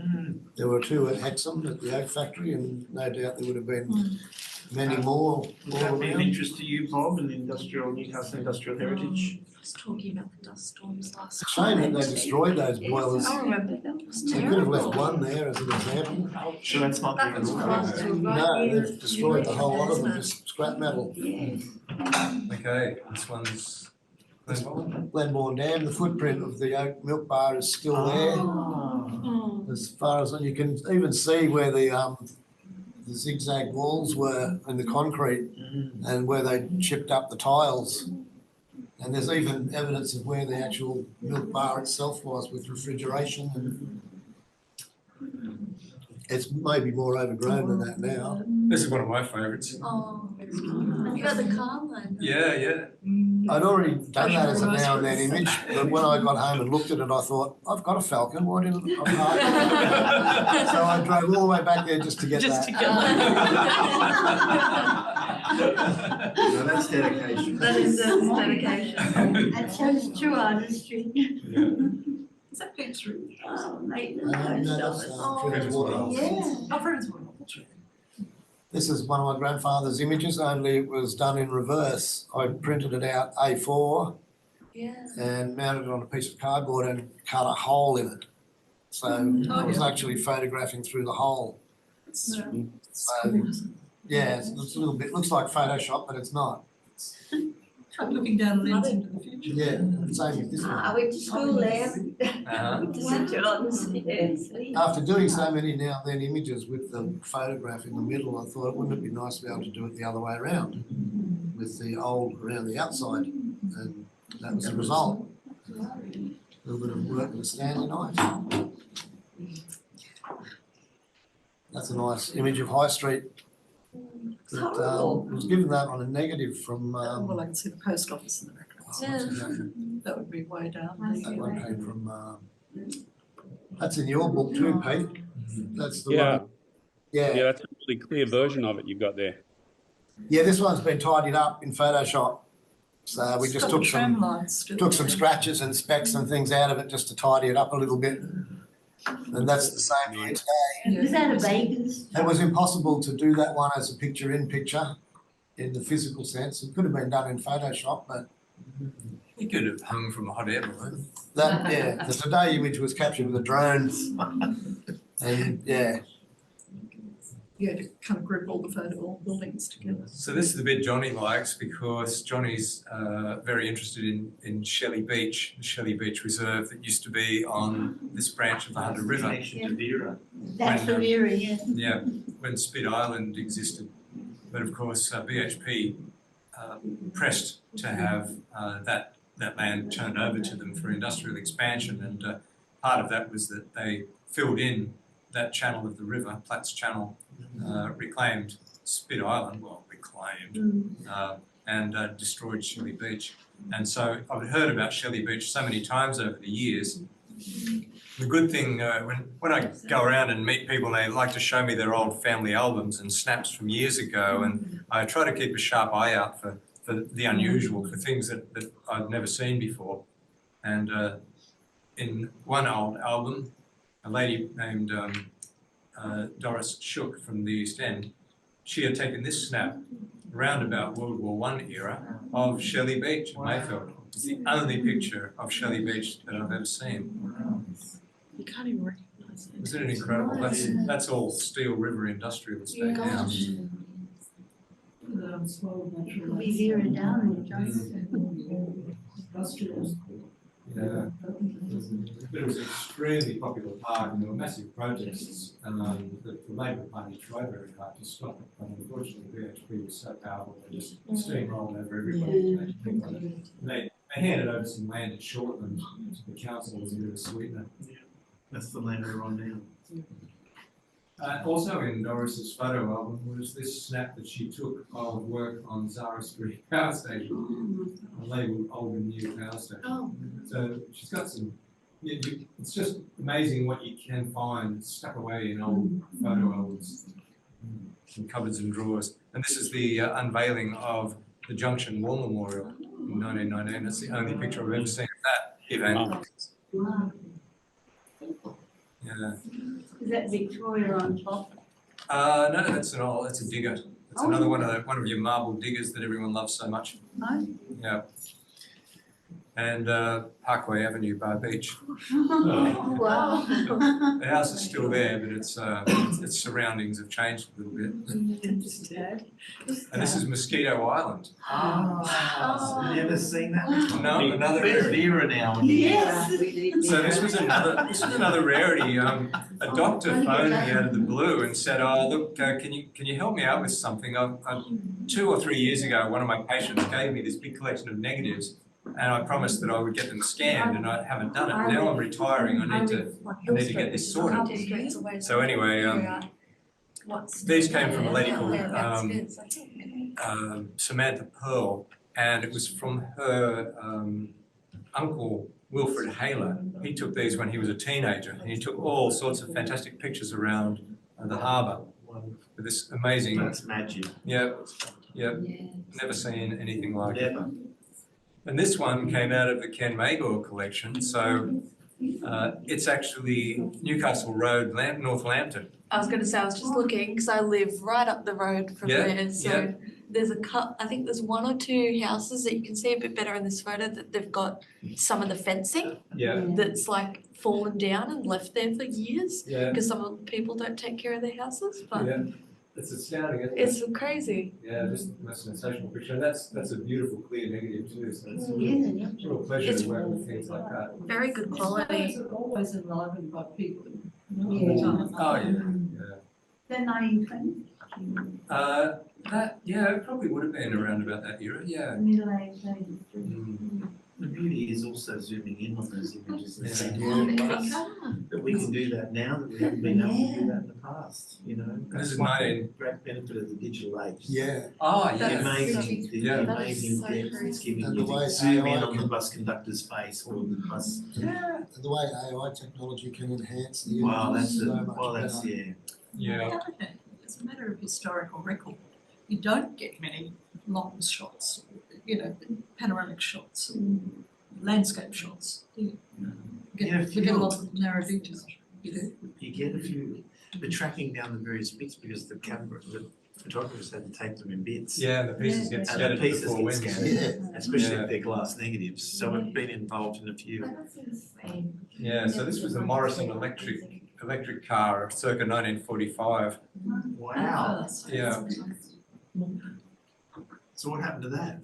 Well, the war intervened, and this was post-war. It was selling really well pre-war, but the war really put the demand around, and this is like post-war. They're trying to promote it as an urban delivery vehicle, but It's it pretty good. didn't. There's But no yeah, battery. It looks better than the electric cars today. it does have a fair few batteries in there. Is there? Yeah, Okay. All Yeah. right. But it was a nifty Get a few little thing. bugs in the eyes, I reckon. Yeah. It's It's like a convertible experience. You've got luxury. glass. Yeah. And Doesn't the, need to have lunch. I rode a motorbike without a helmet and can't do. It's like everything goes straight into the bug eyes. splat. Yummy. Yeah, so the Premier Hotel. Oh, wow. That's good one. Oh,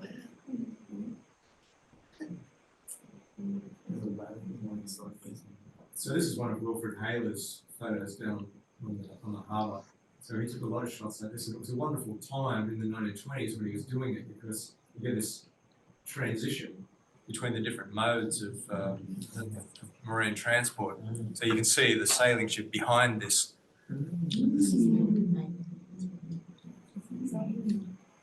This is fantastic. This is a river drogue, the Anna Maria. It was quite famous on the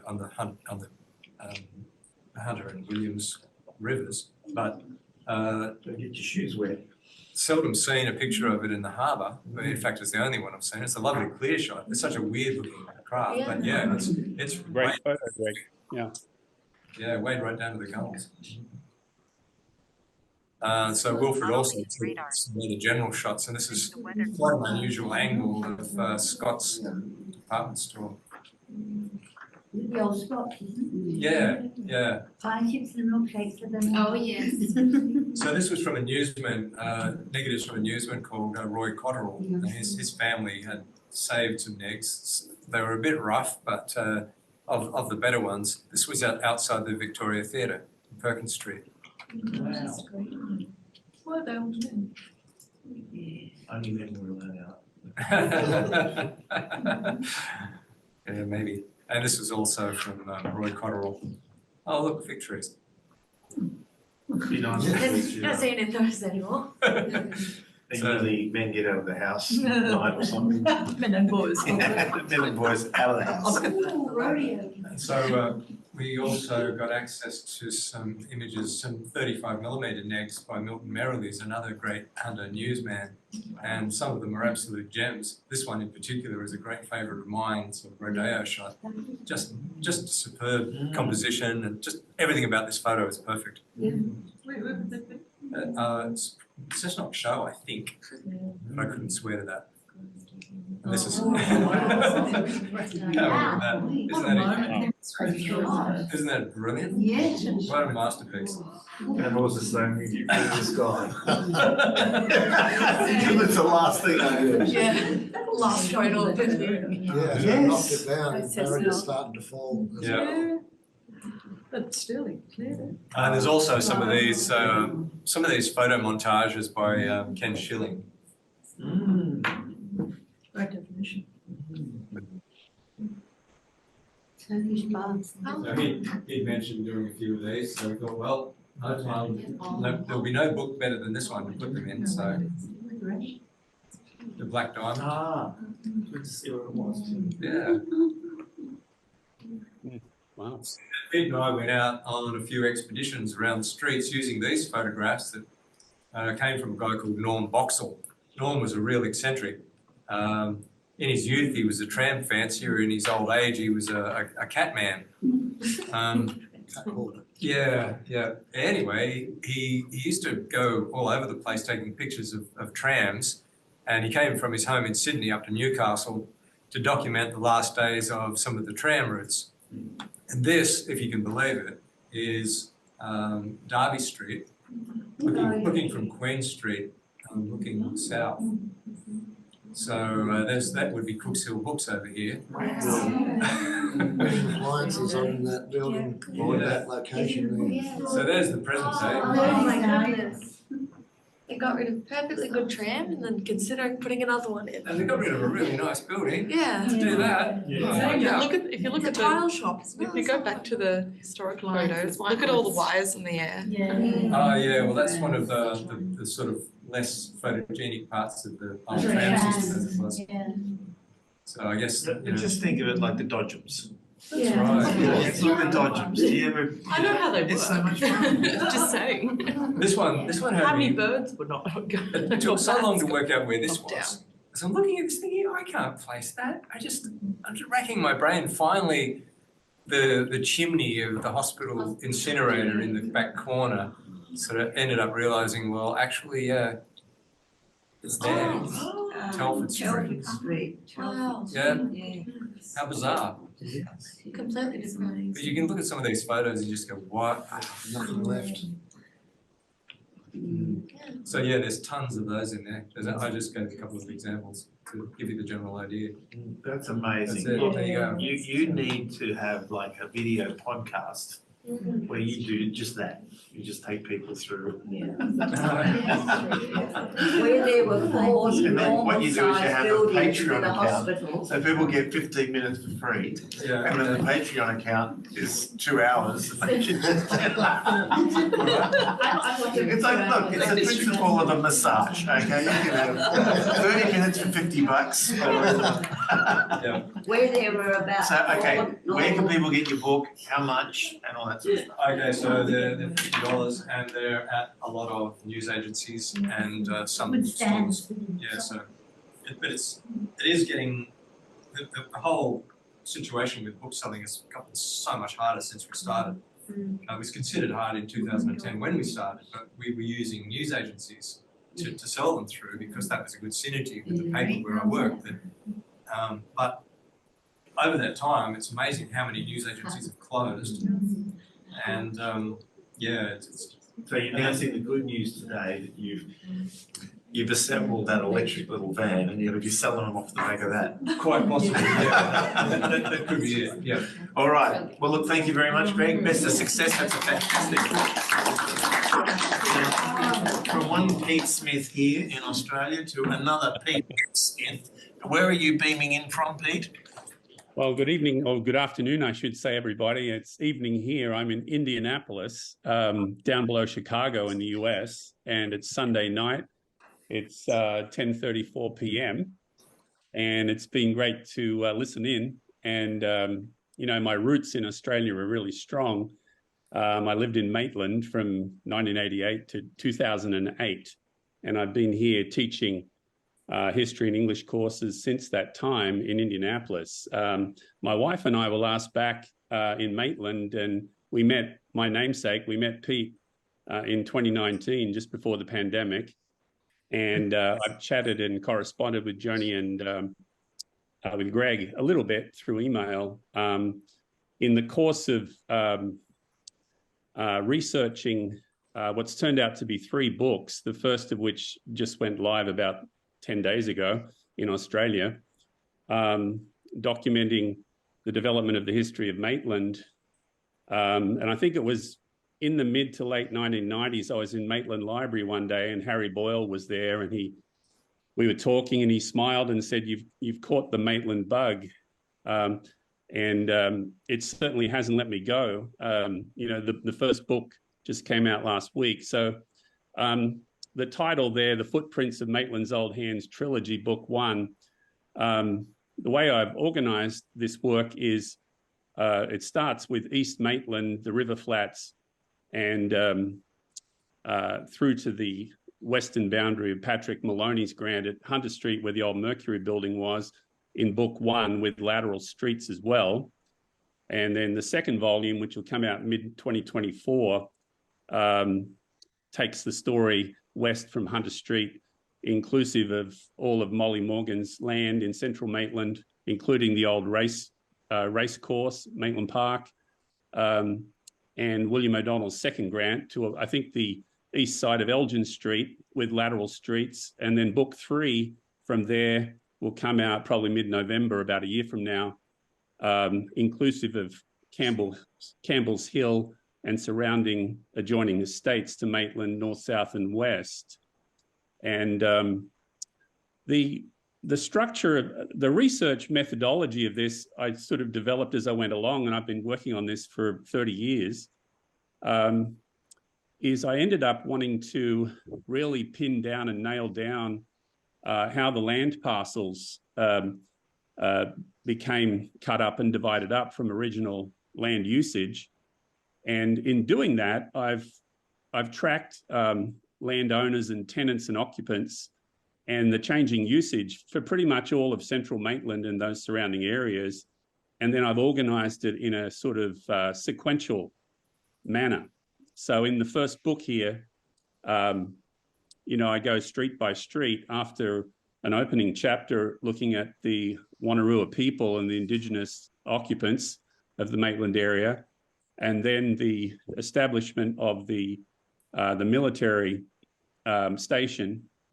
And then I go street by street in the town in East Maitland from original grants. And then I move west into West Maitland, as it used to be called. So I won't read through all this information, but you might recognize most of the names here in terms of some of the sources of inspiration I've had for this work. You know, I restored a couple of houses when I was living in Maitland. That helped me to fall in love with the town. The second house, the 1860s house, I was fortunate enough at the real estate closing to be given 6 original Rimlock keys from the 1860s with the house, and it had only had 4 owners. I think I was the 5th owner.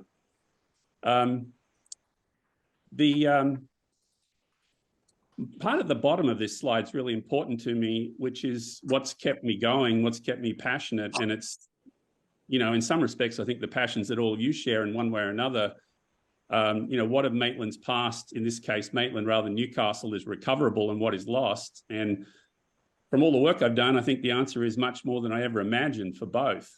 And I'm also hopeful that the approach I've taken in these books will set a new standard for other Australian towns to emulate in terms of documenting what was where and when right from the beginning and moving forward. And it's my strong belief that local history done seriously can be just as serious top shelf as any other type of academic history. You probably recognize most of these people with the exception of the man on the bottom left. You know, as I familiarised myself with their work on Maitland and so on, Daniel John Ryan, some of you might know, was regarded as Maitland's historian. He was the Newcastle Herald journalist in 1905 to 1935, based in Maitland. And he kept paper records, and I haven't been able to determine whether they survived. That would be a good repository of rich information about Maitland and Newcastle if they were passed down. Daniel John Ryan. I don't know if anybody knows anything about that. In this presentation, I'm not going to go through every one, but I've just put the spotlight on 11 different images. There's 120 images. A lot of them are uncirculated and previously unpublished, and early surveys of Maitland. This one, for instance, is a beauty, and I tracked down the current owners of Quaker Frederick Mackey's journal that I think run an apple orchard, these two brothers, Gregory and Brian May, in Tasmania today. And this image, to get the perspective, is from roughly Maitland, what would have been Maitland Girls High School, looking towards Sugarloaf just before the railway transected the scene. So we've got the Hunter River Hotel in Melbourne Street there on the left, and we've got John Mayo's wine vaults that were later Petherbridge's stores. This image hasn't been published because I had to get permission for use, and it's in the original Mackey's journal in Tasmania. With scenes like this that are more familiar, perhaps one thing I've done is been able to identify more of the buildings and what their uses were at the time the image was made. So one thing that's interesting here, in the centre just right, the grey roofed taller building is the original Bank of Australasia from 1839, before the present building that is a landmark on the corner of Newcastle Street and Melbourne Street, if you know the area, straight across from the Union Inn as it was, and so on. This early sketch, to give you an example of surveys that I've included in the book from surveyor George Boyle White, 1835, a couple of notable features. You'll notice the Wallace Creek crossing there, where the Cliffs properties are on the left-hand side. Two bridge crossings, that's not well known or widely known at Wallace Creek at the time. And another point is that the toll house, you know, and this is a little controversial, but from all of my research, the toll house was on the eastern side and not connected with the Cliff properties, and it was on government land, I think maybe alienated from John Smith's property, not on the western side where the Cliff properties are. And I think that's what's depicted there. And in my book, I've got detail about that. Also, if you know Maitland well enough, moving to the centre of that image near the top here, there's a rectangular building sticking down. That's smack bang where John Allen had his 30 acres originally. And in 1840, that was one of the two sites of John Smith's early inns, even before the town was settled and before the Union Inn was built, more at the junction of Newcastle Street and Melbourne Street, further to the bottom right of the image. And the cluster of buildings you see down towards the bottom, that's John Smith's sort of domesticated habitation there, a farming hub, with Thomas Boardman's buildings just beyond the corner boundary at the bottom in the centre. And I won't go through the notes here. This here is important to Maitland people. Many people have family who were born in this maternity hospital. Kai Wong from the Hanks family in East Maitland, where Fitzroy Street joined the old, Newcastle Road to Maitland. And I think that might be a hospital symbol there on the building. And the two-story Victorian addition on the right, that's the Hanks family home that was, subsequently added on. The building on the right, without the veranda is part of Thomas Hanks' original boot store in 1843, and then it was converted into the hospital. I might just say I probably read at least 1,000 legal records through the online, repository of records that's so wonderful that, we have in New South Wales to chart and underpin the work going forward street by street. And, there are more modern stories, of course, in floods, with Nurse Hanks being the last to leave and lowered down in the 49 flood with a 6-day-old infant, and Mrs. Hunter as last evacuees during the 49 flood from that building. This is the old embankment. It's kind of the opposite view to what Pete was just showing in the earlier shot. But it's interesting because the first efforts at building an embankment failed here, and there were lots of reattempts at shoring up the embankment, as some of you know. And, the buildings we see here on the far left is the Olympic Theatre, that gun barrel building on the far left. In the centre, it's a little faint. There are actually 3 men standing on the removed earth mound that's been pushed back by the overflowing river at the embankment at the east end of High Street, Maitland, in front of what was the original site of the Queen's Arms Hotel. And the buildings in the foreground there are actually the rear of the former Rose Inn complex. This scene here has been published a lot, but it's been misinterpreted for the most part because of the Walker and Dixon sign. Books associate that with the Dixon store building at 246 High Street. From careful research, it's actually on the eastern end of the embankment. I won't go through all the detail now, but in the book, I sort of go through all of that and explain it. This was one of the etchings in Maitland by Walter Mason, who at the time was the printer and publisher of the Illustrated Sydney News. This is a really special survey excerpt in my mind. It's actually from 1829. It's the only documented survey that labels Boucher's store, which of course goes right back to the very beginning of the European settlement of central Maitland on the old meander there of the river in High Street. Joseph Aaron's store was built in 1828 beside it, and that became the site of David Cohen later on. And then Patrick Maloney, he was the original grantee, of course, for this land. And, there are his establishments. He was a contemporary of Molly Morgan's, who was first settled just a couple of hundred yards further west down the street, down the high road. The other thing that's faint at the bottom of that image, it says rented from Maloney on building leases. There are about 5 footprints of buildings stretching from roughly Smith Street up to Victoria Street.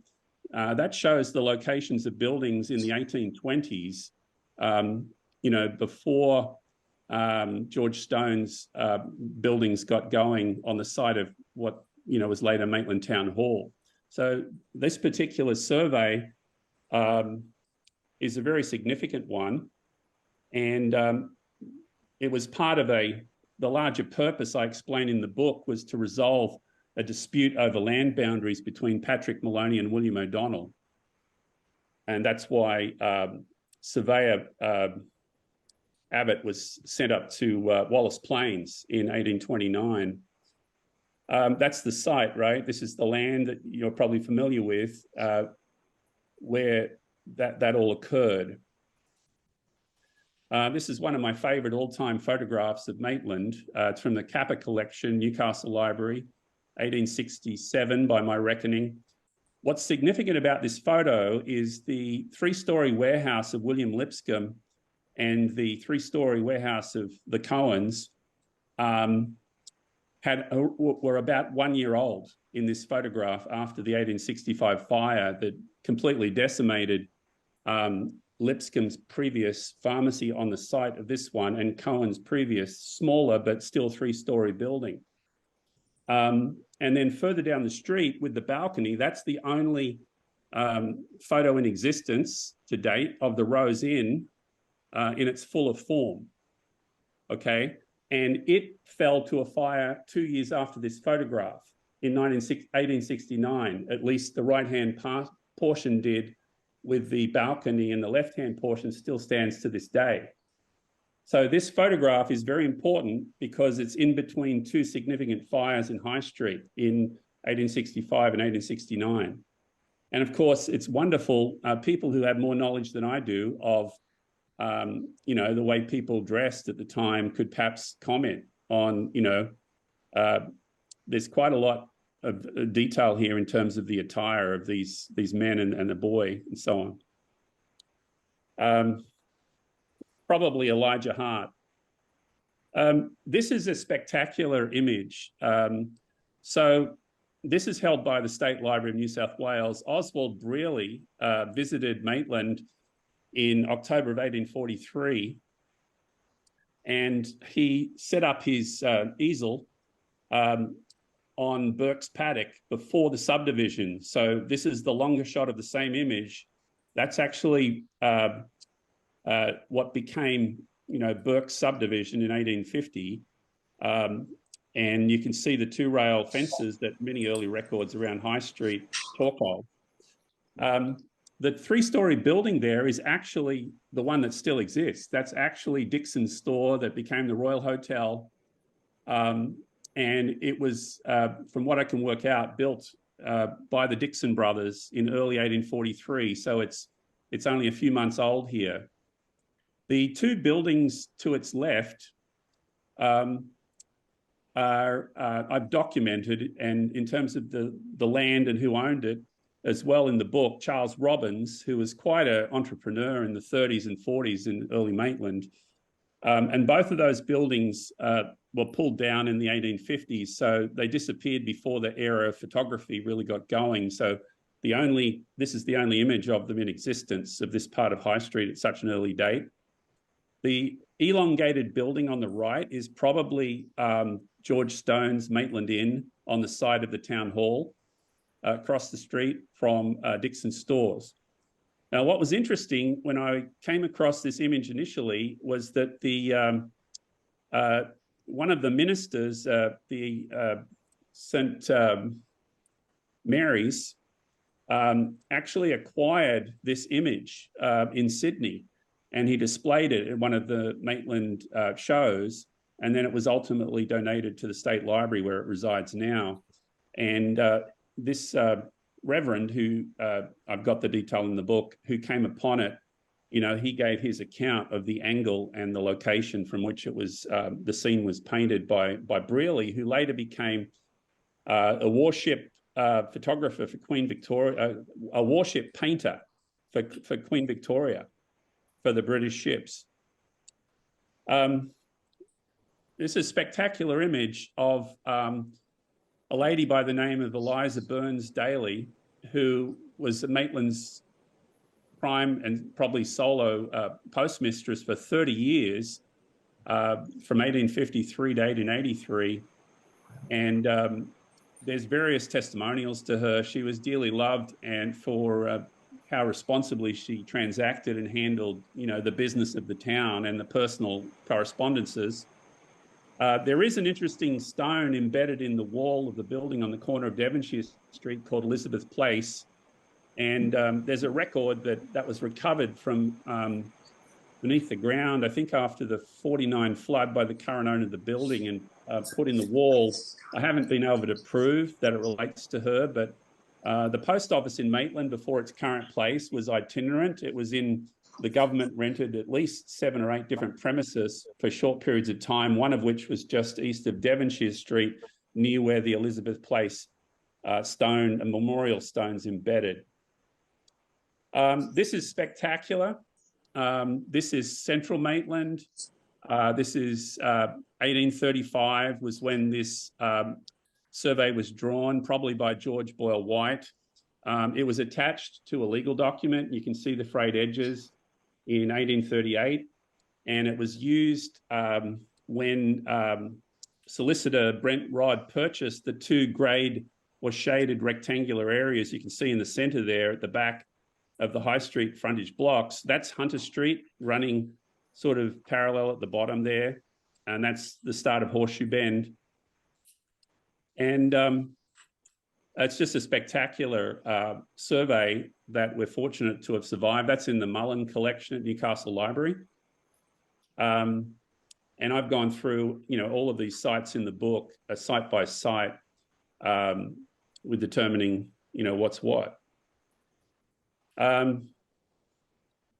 So at the moment, people are purchasing the book directly from Ex Libris that's being printed in Melbourne, off the website there with the either here or, scanning the QR code, or John Partridge has been very kindly supportive, and he's been helping people with orders in his store in McDonald Brothers in High Street. One other thing I'd just like to mention, on this slide, you can see the name Alexander Brodie Spark here, and there's a rather large rectangular footprint of a building at the back of Alexander Brodie Spark's name. It's quite exciting that this is actually York Place, which was a private hospital right there behind, at the end of Sun Street. And I've documented in the book multiple convicts who were taken there for medical attention in the 1830s. One of the sobering tasks the doctor had to do was determine whether it was feigned illness. And if the convict was faking it, they got lashed, and returned to work. And one thing that's really important about this that I've documented in the book, the first book, is the true story of the origins of Maitland Hospital need to include the efforts like this, the private hospital in Sun Street, and other efforts of medical men who were assigned to, government men in the barracks in East Maitland and West Maitland, and to convict care.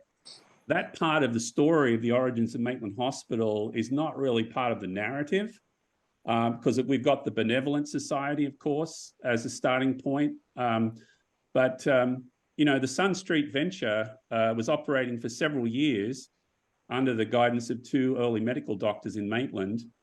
And that's just one. There's a couple of other examples of early private hospitals prior to the Benevolent Asylum getting going in the early 40s.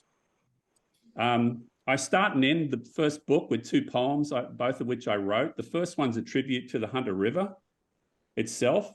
And the one at the back of the book is actually a tribute to one of the early medical doctors in Maitland, Patrick Walsh Mallon from Ireland, who ended up being a hero at the quarantine station on Stradbroke Island from an immigrant ship after he left Maitland when he was insolvent.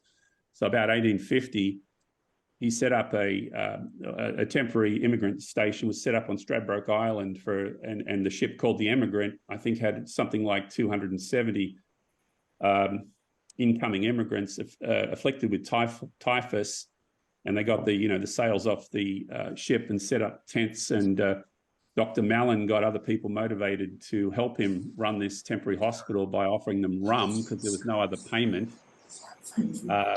And so I've captured that in the poem, and I've sort of written a fuller biography. The reason I was interested in Dr. Mallon is he was actually married the daughter of the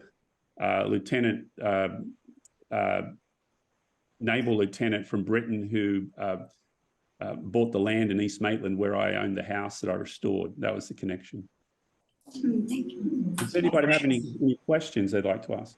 I think we're about to lose our Zoom link. Okay. But thank you very much. Honestly, you've uncovered quite a treasure trove of material there. Well, thank you very much, everybody. I appreciate the time to speak with you all and learn from you guys as well. Right out of time, and it's all my fault. We might not have time for questions, but now, Reece, your brother was Marilla, your brother was He's here. not feeling well. Oh, well, that's good, unfortunately. because I don't think we're Yeah, we going haven't to got time. So some of these updates will have to be on our blog post. But thank you, everyone. I mean, this could have gone all day, and I know for me, it can go on all day, but unfortunately, we have to wind it up for some reason. I'm told we've got to wind it up. So anyway, thank you very much, Pete, for joining us all from Indiana. I feel like I'm a late line host or something. Take care, guys. Well, look, Reese was going to be our poet to end 2023. Would you like to recite a few? How long does your poem go for? He's outside. He's That's outside. Keith. That's Keith. Keith is not a poet. Keith is out. Keith. No. No? Oh, Peter's gone, is he? Peter, are you talking to me? Yeah, because you've ended your book on a poem. Oh, you've got a poem. Yes. Oh, okay. Would you like me to read the poem about the Hunter River? Yes, we can do that, and we'll end it, and I'll just say thank you to everyone for supporting the work and being part of the work and the generosity of the work. Because look, we wouldn't be here for the river, would we, Pete? Exactly. Still joins us all, says Peter. Thank all the Pete Smiths in the world for the work that they do. Saints. And anyone with a Smith surname. And thank you very much, and all the students, all the volunteers that just keep this thing rolling over. I think it affects a lot of people everywhere, and it's just wonderful to be associated with it. So over to you, Pete, to sign us off. Thank you very much. The poem's a tribute to Kaken Hunter's River when a serpent wakes. In a fresh, your beeline turns on the town, like a bobsled lean hard on an elbow bend. Your cravings carve a channel as you curve, the verve of your watershed, a dare thrown down by a leaking sky. Your head, swollen by headwaters, talking big. The Warramai told of a time you woke to lash your serpent tail on acacia flats. You struck with goanna's tongue. Pioneers inched above rising waters on eucalypt limbs. Settlers vaulted in whale boats, drawing breath on ridge tops, and further back, in myth, you cast canoes on mountain tops, awash with cockle shell. First men called your sweet waters Kukin.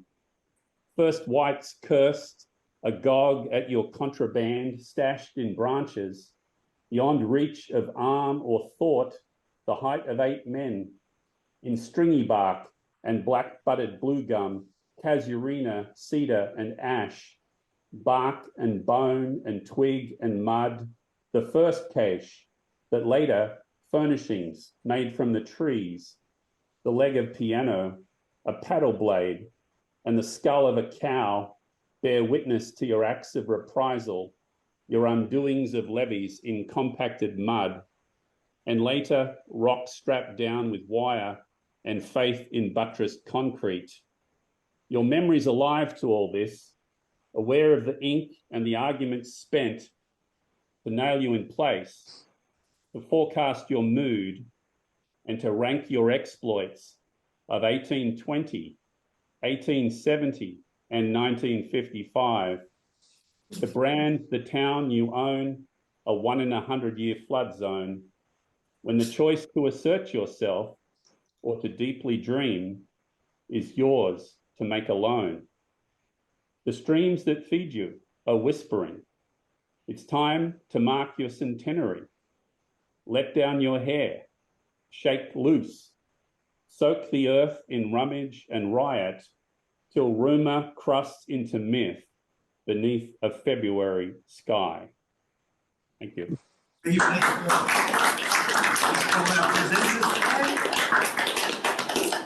Thank you to Lee, to Susan, to Steve, to Greg, to Pete, and all the Petes. See you later. Be kind to one another. We'll see you next year. Thank you, Johnny. Very much. Thank you for holding it together.